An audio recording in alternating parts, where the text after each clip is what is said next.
G'day everyone. So it's about that time of the year that I'm thinking about putting my SAMYANG lens back on a rig. You know, as we start to get the large Magellanic Cloud, and also, you know, as Carina will start to come up towards the end of the year and stuff, I like to have a bit of fun with this wider lens. It's a lens that's used a lot in astrophotography. If you watch my channel, you know I really enjoy using this, and I've used it a fair bit on quite a few targets. And it's also good being 135mm, you know, to get where you want to get those objects in, maybe more than one object, you know, in your frame of view. So yeah, it's a great little lens, and I thought as I was about to put it all back together, I typically use this on my little Skywatcher AZ-GTi, which has got the EQ mod on it. You can check my other videos, by the way, and I've got some other videos with the AZ-GTi in there as well. A bit of a review on it, and some other videos of me actually taking an image. But I thought, like, why don't I just put this together on camera? So if anybody out there is thinking of, you know, this all might look a bit complicated, just show what it might look like if you're thinking about putting a camera lens like this SAMYANG, or maybe you've got a nice Canon lens or whatever, onto a rig, and how it might look. So I've got a few bits and bobs around the table. I've got a ZWO 533 one-shot color camera here, which is a cooled astro camera. I've got a couple of filters. I've got a filter drawer, you know, so I can change filters or either take it in or put a filter out. It's one-shot color, of course, so normally you're just either putting in a light pollution filter or no filter at all, or you might be using a duo narrowband filter. I've got a batten-off mask, so this is basically going to allow me to achieve focus by getting a star in my field of view and using the diffraction spikes. These are fairly cheap to buy. I think this was about $20 or something like that. So that's the batten-off mask. Now, obviously I need something to house all this in, and because it's not a DSLR, there's a couple of ways actually of mounting this. There's a company, and I can't quite remember the name, but I might just flash it up on the video here. There is a company that makes little brackets to actually hold the lens in, and then you just put the camera on the end. And I'm pretty sure as well with that system, if you want to, you can also attach an autofocuser if that's something you want to do. But the way I went is I actually just got this Prima Luce camera bracket. So these are generally specifically made for, whoops, just lost a screw. Crisis averted. So these are generally made for these kind of ZWO cameras, and they come in a couple of sizes. So for something like this 533, it's a slightly smaller body.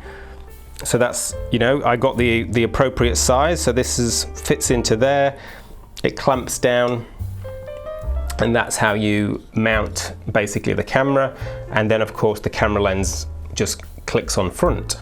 But basically what's holding everything is this clamp around your camera. And this has worked really well for me. And the good thing about this design as well is you can put little guide scope type brackets on the side to store your accessories. So that's how I'm sort of mounting it. What else have I got happening here? I've got a dew-band, which is just a little USB powered dew-band.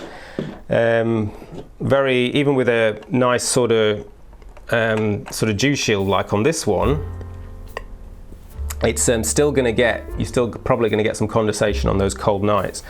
So a little dew-band just around this section here works really well for that. Just USB powered, so however you've got USB power is fine. You can even use it coming out of one of your USB ports, as long as it's got enough power. Next we've got a guide scope. So if you're new to astrophotography, a guide scope is used when you're taking longer exposures to help with your mount.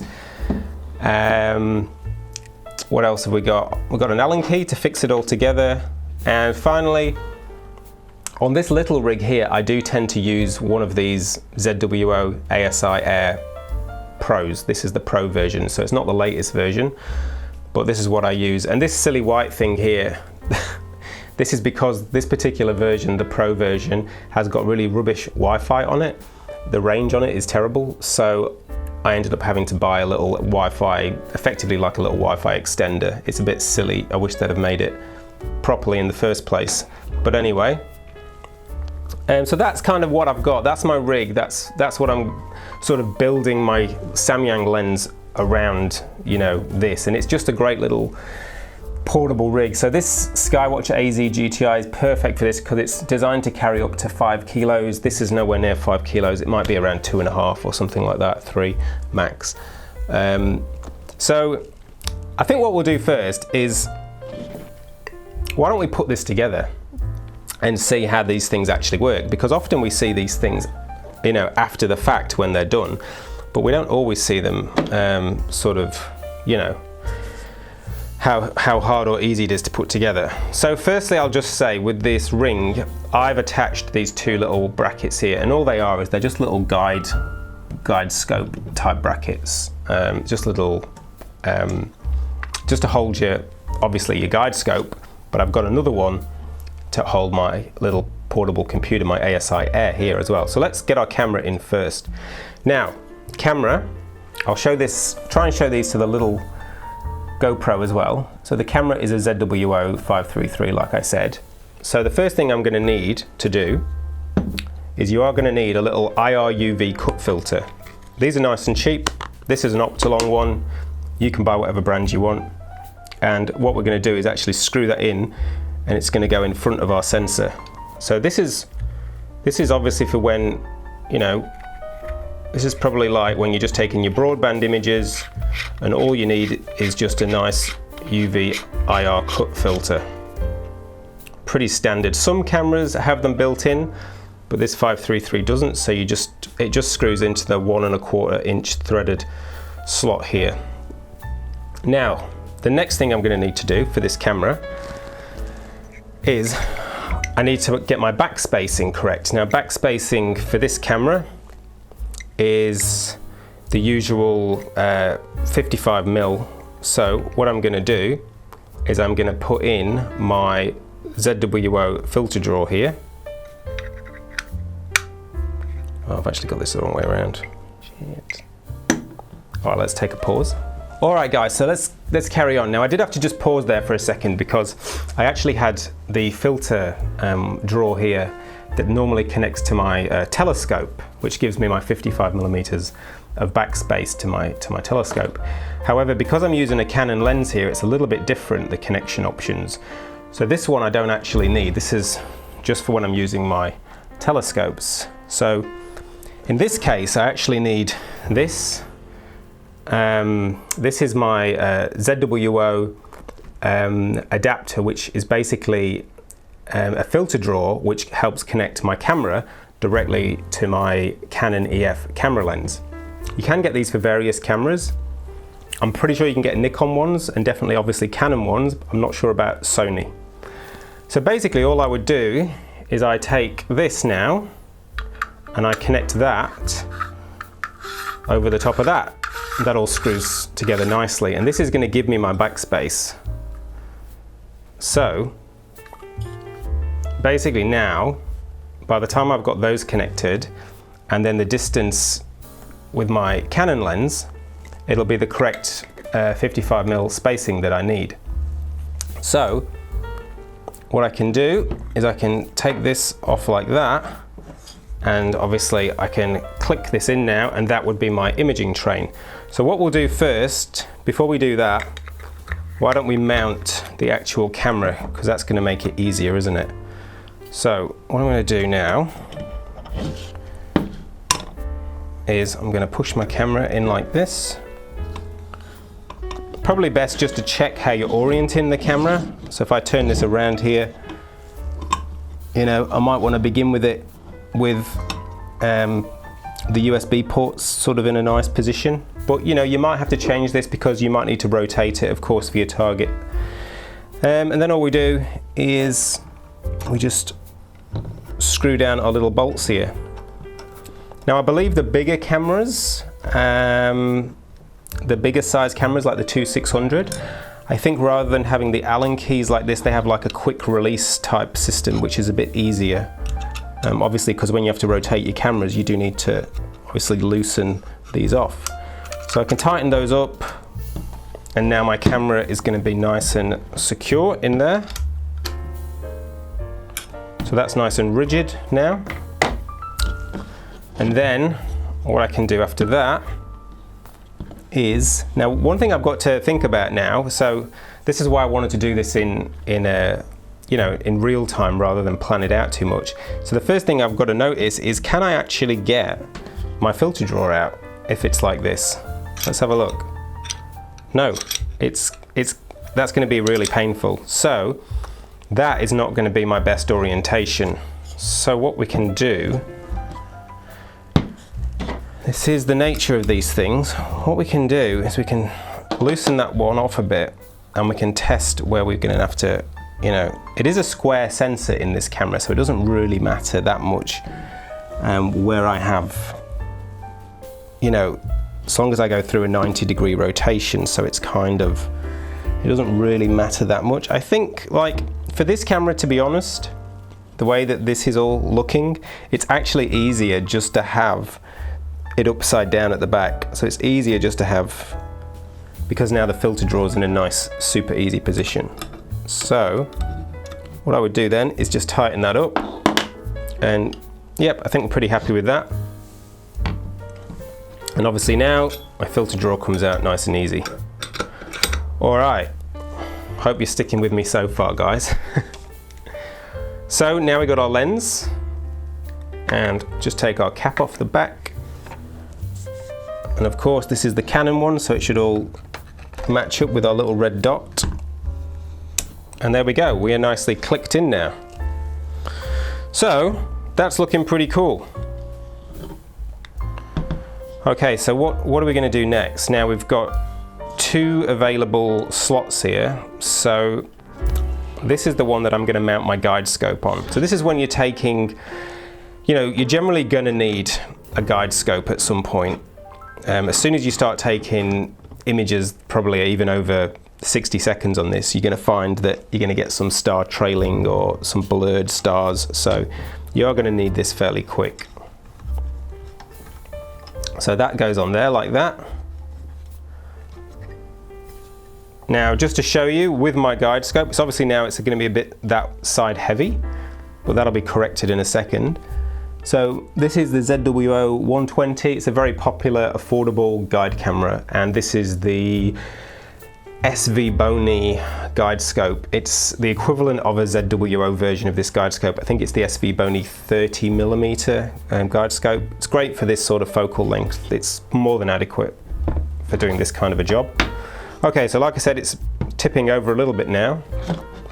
So what we do next is I'm going to put the ASI Air in. I can't remember exactly if there's a better way to put this round, so for now I'm just going to stick it in this way. Okay. And then at least this will balance the weight up a bit. It might not be perfect, but it'll be pretty well balanced. So that is our basic rig setup, like that, which is not looking too bad. Now we've got a USB strap. I'd probably normally put that on afterwards. With this particular lens, I do generally run it at f4. I find that you get a good, pretty decent stars at f4. So it's a nice compromise. That's still pretty fast. So what we're going to do now, I think, is why don't we maybe mount it onto our AZ-GTi mount and then take it from there. For those of you, however, before I do go on, for those of you who do, maybe you're using this mount and you don't really have this gear, maybe you've got the lens, you've got the SAMYANG lens, but maybe you've already got a decent DSLR and you want to just use it with your camera first. You can mount your camera onto here with just a bit of playing around. So there's a few options. Now, this is what I've tended to use. You can see one option is you could mount the camera on this way, but what you would have to do is, because of the way that this is oriented, you would need to set the park position of the mount horizontal rather than this way. So there's a few ways to do that, but if you wanted to keep it easier, probably what I would do, or what I actually do myself, is that I connect this to my camera. I actually connect it this way. So you can buy these big L brackets like this. Then what I do is I actually connect one of these Arca Swiss brackets to a dovetail mount like this. So basically this section like this, I'll just show it to the camera. I just screw that onto a Vixen bracket like this, and then I mount that here onto my AZ-GTi, and then of course, because I've oriented it the right way, I can actually just put my camera on and my camera will be facing forwards the correct way. So if you think about it like that, I've got my DSLR, just got to think about which way do you need to actually have this on.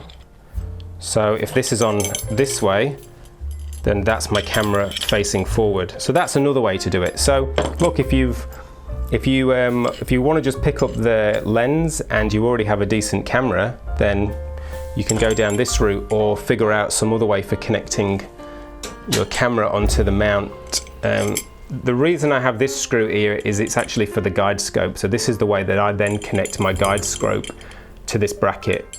So that's a nice little option if you've got a DSLR. All right guys, so I'm going to come down to mount level now so we can have a look at how this all goes together. So we've got our mount, our AZ-GTi now. We've got everything connected to our Vixen plate down here. And we've obviously got our guide scope and our ASI Air ready to go with everything on it. So let's shove that on there. I know from memory that this balances pretty well about there from memory. So, and when I refer to balance, all I'm really referring to is, you know, a mount like this has got a couple of different clutches on it. And what you want to make sure is, if I disengage one of these clutches, this is very stiff, this mount, but normally, like if I disengage that, you don't want it swinging one way or the other.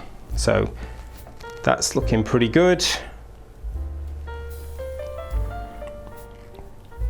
Okay, so now I'll show you a picture of this, but I've got a bit of a menagerie of cables. So I leave all my cabling on the mount legs here in case I need to take it off.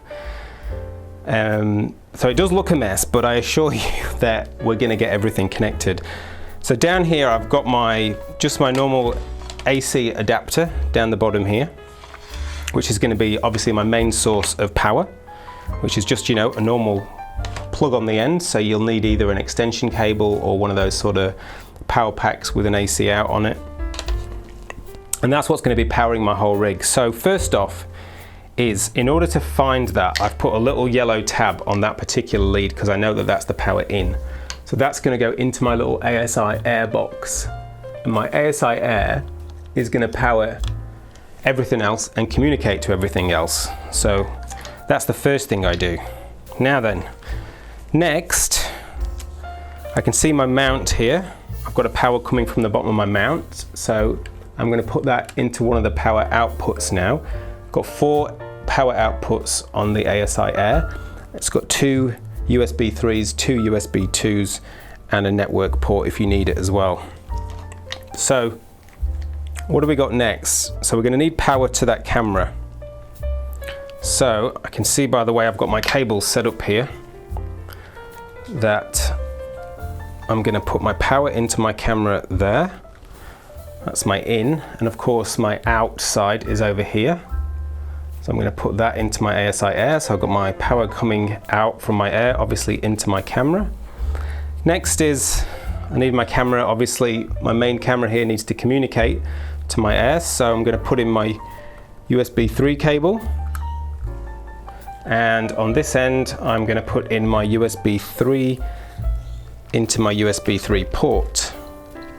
And with my mount cable, so my mount can communicate, I'm going to put my Lynx Astro cable into my ASI Air. Now if you want to use one of these mounts with something like a PC or an ASI Air, you do need to usually buy a special cable, so just bear that in mind. So I'm gonna plug that in. So we're looking pretty good, we're getting there. So what else are we missing at the moment? So my guide camera is not connected to anything at the moment. So get my guide camera, I'm gonna put that into there. And of course my main camera itself actually has a USB hub on it. So all I'm going to do is connect that directly to my main camera, and that will communicate obviously back to the ASI Air then through that. So again, we're nearly there. The last thing that we would want to do, especially for those colder nights, is put a G strap on. So all I'm going to do is I'm going to use the USB power from my ZWO ASI Air, and I'm going to put my G strap on. You might need to just fiddle with this to, get it in the right position that sort of works with your setup, but generally that's what you're going to do. And all I'm going to do is I'm just going to plug this into my ASI Air output. So that's going to provide my power to my G strap as well. So I've still got one USB free, which I don't need to use at the moment. So let's have a look, let's have a rundown of our system. Guide camera is connected to my main camera. I've got my main camera's power coming from my ASI Air. I've got my main camera communicating to my ASI Air through this USB 3 cable. I've got my mount communicating to the Air through this EQ direct cable, which is coming from my mount up into my Air here. I've got my G strap, which is getting its power from the Air just from one of the USB ports. And I've got my main power here coming in at the bottom, which is giving power basically to my Air, the AC, the input over the other side here. And that's pretty much my rig ready to go now.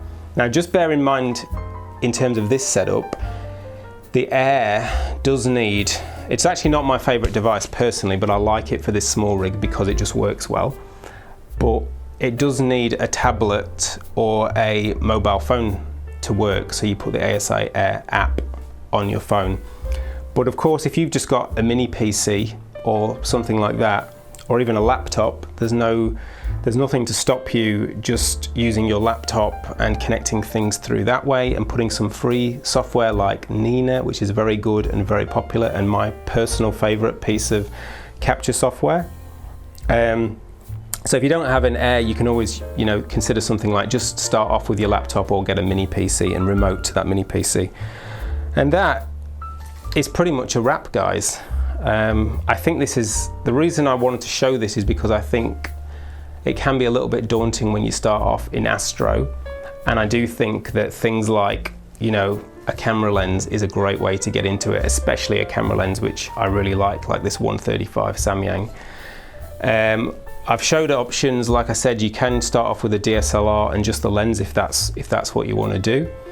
But I hope this has shown basically how easy it is sort of to get started, or hard, depends how you interpret it. One thing I'll just mention, I didn't mention this is our filter drawer, and this is where it comes in handy. So now, of course, I screw my 2-inch filter into my filter drawer. It's just a nice, easy way to be able to change over filters. So it's got the added benefit, this Canon adapter here, the ZWO to Canon lens adapter, of being a filter drawer, as well as an easy way to connect the two together. And that would just place and click back into there. It's just magnetic. So thanks as always for watching. Hope you got something out of this. I do have some other videos showing this setup. And I think I have some other videos on this mount as well if you want to have a look at those. So clear skies to everyone. If you feel like leaving a like or a subscribe, that's appreciated. And I'll catch you on the next one. So clear skies, everybody.